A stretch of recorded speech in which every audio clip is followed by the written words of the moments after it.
नमस्कार, मी प्रसाद घोडके. या वर्षीच्या गणेशोत्सवासाठी एक कविता केली आहे, ती सादर करतो. या वर्षीचा गणेशोत्सव म्हटलं जरा वेगळा करू. या वर्षीचा गणेशोत्सव म्हटलं जरा वेगळा करू. बाहेरून मूर्ती आणण्यापेक्षा वाटलं घरीच आकार देऊ. पीओपीच्या मूर्ती तशा वापरूच नाही म्हणतात. शाडू मातीची केली की बाप्पा लवकर विरघळतात. बरबटलेल्या हाताने मूर्ती बनवू लागले. मनोभावे केले तर सगळे साध्य होऊ लागले. मूर्ती तयार करता करता बाप्पा माझ्याशी बोलू लागला. माझं एक काम कर म्हणत त्याच्या मनातलं सांगू लागला.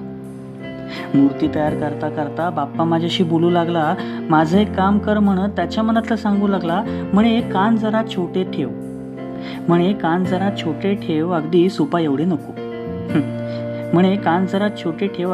एवढे नको. तुमच्या डीजेचा आवाज खूप, मला त्याचा त्रास नको. सोंड थोडी मोठी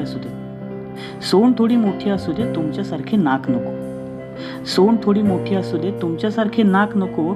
नाकाच्या शेंड्यावरील राख मला अजिबात नको. मनसोक्त मोदक खाण्याचे 10 दिवसांचे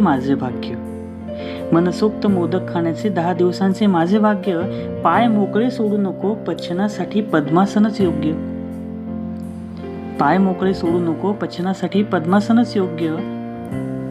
मूर्ती तयार करता करता बाप्पा बरंच शिकवून गेला. आपण काय आकार देणार त्यांनीच आपल्याला घडवला.